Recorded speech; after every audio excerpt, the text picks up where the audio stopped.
మనం కూడా జీవితంలో కొన్ని నేర్చుకోవాలి. మనకి కూడా కొన్నిసార్లు కష్టాలు వస్తాయి. అవి కుటుంబంలో రావచ్చు, వెలుపల సమాజంలో రావచ్చు, లేదా అంతర్గతంగా మన అంతరంగంలో మన హృదయంలో అలజడులు పుట్టవచ్చు. ఏవైనా జరగవచ్చు, సంభవించవచ్చు. మనకి ఏ సమయంలో ఏం జరుగుతుందో మనకు తెలియదు. కానీ ఆ సమయంలో చేయవలసిన పని ఏమిటనంటే దేవునికి ప్రార్థన చేయడమే మనం నేర్చుకోవాలి. దేవుని యొద్ద విచారణ చేయాలి. ఏమిటి ప్రభువా నా పరిస్థితి, ఏమిటి ప్రభువా నా గతి ఏమిటి, నేను ఏమైపోవాలి, నన్ను ఏం చేయదలుచుకున్నావు, నా పట్ల నీ ఉద్దేశం ఏమిటి అని దేవుణ్ణి అడగాలి.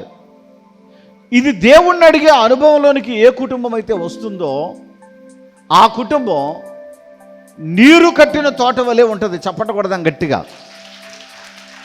ఎండిపోవచ్చు భూమి, అప్పుడప్పుడు ఎండిపోతూ ఉంటుంది. నీరు అందకపోతే భూమి నెరలు విడుస్తుంది. అదే భూమి నీరు అందితే బురద మడుగుగా మార్చబడుద్ది. అలాగే నీ జీవితంలో కూడా దేవునితో ఉన్నప్పుడు ఉండే ఆనందం వేరు, దేవుని విడిచినప్పుడు కలిగే ఆ బాధలు వేరు. అప్పుడు కీర్తనాకారుడు ఏమంటాడనంటే శ్రమ కలుగక మునుపు నేను త్రోవ విడిచి తిని అన్నాడు. శ్రమ లేనప్పుడంట మనిషి అసలు రెచ్చిపోతారంటండి. ఎవరైనా కావచ్చు. ఒంట్లో ఆరోగ్యం బాగుంది, చేతికి డబ్బులు బాగా వస్తున్నాయి. అప్పుడు ఆ మనుషుల్ని వాళ్ళని ఏమంటారు తెలుసు, అమ్మో వీళ్ళని భూమి పట్టతరం కాదండి, అట్లా పొంగుతున్నారు వీళ్ళు అంటారనరా. అలాగే శ్రమ కలుగక మునుపు త్రోవ విడిచారు. ఇప్పుడు శ్రమలోకి వచ్చినప్పుడు ఏమైందనంటే ప్రార్థన చేస్తున్నారు దేవుణ్ణి. హల్లెలూయా. దేవుడు కూడా అదే అంటాడు. నీవు ఆపదలో ఉన్నావు, నువ్వు కష్టంలో ఉన్నావు, నువ్వు బాధలో ఉన్నావు, నిజమే. నీ బాధను చూసి నీ వాళ్ళందరూ నీకు దూరం జరిగారు, ఇది నిజమే. కానీ ఒక విషయం తెలుసా, నీ ఆపత్కాలం ముందు నాకు మొరపెట్టు. నీకు బిడ్డలు లేకపోతే నన్ను అడుగు, నీకు పెళ్లి కాకపోతే నన్ను అడుగు, నీకు ఇల్లు లేకపోతే నన్ను అడుగు, నీకు ఆరోగ్యం లేకపోతే నన్ను అడుగు, నీకు సంపాదన లేకపోతే నన్ను అడుగు, నీ చుట్టూ శత్రువులు ఎక్కువయ్యారా నన్ను అడుగు, నేను నీకు సహాయం చేయడానికి సిద్ధంగా ఉన్నానని దేవుడు మాట్లాడుతున్నాడు. ప్రభావతి గారు ద్వారకా తిరుమల దగ్గర ఉన్నటువంటి రామన్న గుడి నుంచి తాడేపల్లి గుడిలో జరుగుతున్న పరిశుద్ధాత్మ అభిషేక అంజూరు పండుగలో పాల్గొనేందుకు వస్తున్నారు. వీళ్ళ చిన్న కుమార్తెకి వివాహమైంది, చిన్న పాప కూడా ఉంది. ఆమెకి ఛాతీలో గడ్డలాగా వచ్చిందట, మెత్తగా తగులుతూ ఉంది. అది చాలా బాధాకరంగా మారేటప్పటికీ హాస్పిటల్కి వెళ్ళి చెక్ చేయించుకుంటే లోపల అది ఇన్ఫెక్షను గూడుగట్టినటువంటి పరిస్థితిగా కనిపిస్తుంది. ఆపరేషన్ చేసి వెంటనే దాన్ని తీసివేయాలి, టెస్టులు చేయాలి దాని గురించి అని చెప్పేసి వైద్యులు చెప్పారు. అట్లాంటి పరిస్థితిలో ఈ సహోదరి ఏ పరీక్షలు నిర్వహించినా అన్నిట్లో రిపోర్ట్స్ నార్మల్గా రావాలనైనా, నా కుమార్తెకి అంతా బాగుండాలి, ఆరోగ్యంతో నింపునైనని చెప్పేసి ప్రభావతి గారు తన కుమార్తె విషయమై దేవునికి అప్పగించుకొని ఆ ప్రకారంగా విశ్వాసం ఉంచి స్థలానికి వచ్చి ప్రార్థనా తైలం తీసుకుని వెళ్ళి తన కుమార్తెకి ఎక్కడైతే బాధ ఉందో ఆ స్థలంలో అప్లై చేయడం జరిగింది. దేవాది దేవుని దయలో ఆ గడ్డ మరి తీసివేయబడగా పూర్తి స్వస్థత పొందుకుంది. చేయబడిన టెస్టులన్నింటిలో నార్మల్ రిపోర్ట్స్ వచ్చాయి. దేవునికి స్తోత్రములు చెల్లిద్దాం. మరియమ్మ గారు జంగారెడ్డిగూడెం నుంచి వీరు రావడం జరిగింది.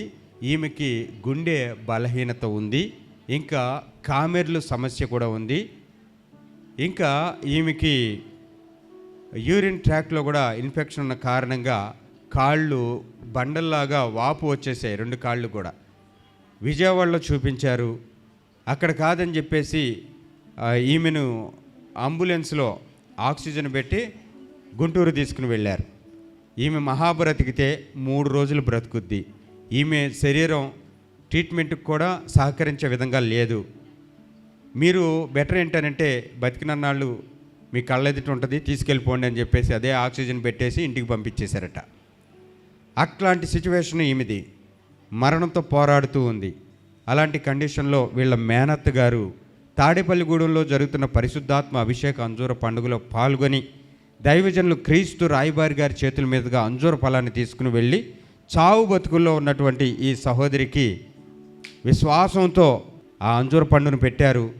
ఒంటికి ప్రార్థనా తైలం పోసి అభిషేక స్వస్థత వస్త్రంతో తుడిచి ఈమెకు దేవుడు స్వస్థతను ఇస్తాడు అని చెప్పేసి వాళ్ళు విశ్వాసం ఉంచారు.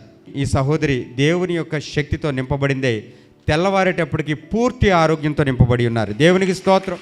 వైద్యులు అన్నారు 16 లక్షలు అవుతాయి ట్రీట్మెంట్కి, కానీ అంత ట్రీట్మెంట్ చేయాలన్నా ఈమె శరీరం సపోర్ట్ చేయదు. మీరు ఇంటికి తీసుకెళ్ళిపోండి, మహా అయితే 3 రోజులు బ్రతుకుద్ది, చూసుకోండి అని చెప్పేసి చెప్పడం జరిగింది. అట్లాంటి పరిస్థితుల్లో ఈమె నోటి వెంబడ వామిటింగ్ అయినప్పుడు బ్లడ్ కూడా పడిపోతూ ఉండేదట. అంత భయంకరమైనటువంటి కండిషన్ ఈమెది.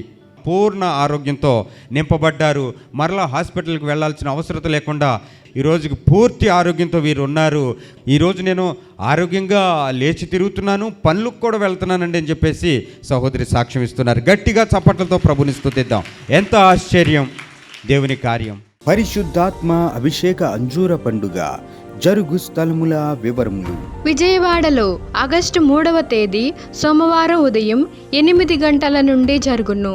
స్థలం హనుమంతరాయ గ్రంథాలయం, ఏలూరు లాకుల సెంటర్, గాంధీనగర్, విజయవాడ. హైదరాబాద్లో ఆగస్టు 4వ తేదీ మంగళవారం ఉదయం 8 గంటల నుండి జరుగును.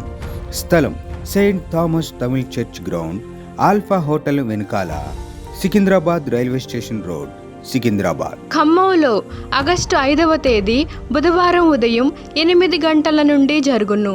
స్థలం మంచికంటి భవన్, సిపిఎం ఆఫీస్ ప్రక్కన, ఎన్ఎస్టీ రోడ్, ఖమ్మం. ఆత్మకూరులో ఆగస్టు 5వ తేదీ బుధవారం ఉదయం 8 గంటల నుండి జరుగును. స్థలం డైమండ్ ఫంక్షన్ హాల్, బస్టాండుకు దగ్గరలో, నంద్యాల టర్నింగ్ వద్ద, ఆత్మకూరు. రేపల్లెలో ఆగస్టు 6వ తేదీ గురువారం ఉదయం 8 గంటల నుండి జరుగును. స్థలం Veeravalli Kotaiah function hall, Uppudi road, Bapatla జిల్లా, రేపల్లె. పెద్ద డోర్నాలలో ఆగస్టు 6వ తేదీ గురువారం ఉదయం 8 గంటల నుండి జరుగును. స్థలం కల్వరి స్వస్థతశాల, పోస్టాఫీస్ వెనుక, కర్నూలు రోడ్, పెద్ద డోర్నాల. నడికుడిలో ఆగస్టు 7వ తేదీ శుక్రవారం ఉదయం 8 గంటల నుండి జరుగును. స్థలం యెరూషలేము స్వస్థతశాల, దాచేపల్లి మండలం, మిర్చి యార్డు దగ్గర, నడికుడి, పల్నాడు జిల్లా. అడ్డాడలో ఆగస్టు 9వ తేదీ ఆదివారం ఉదయం 9 గంటల నుండి జరుగును.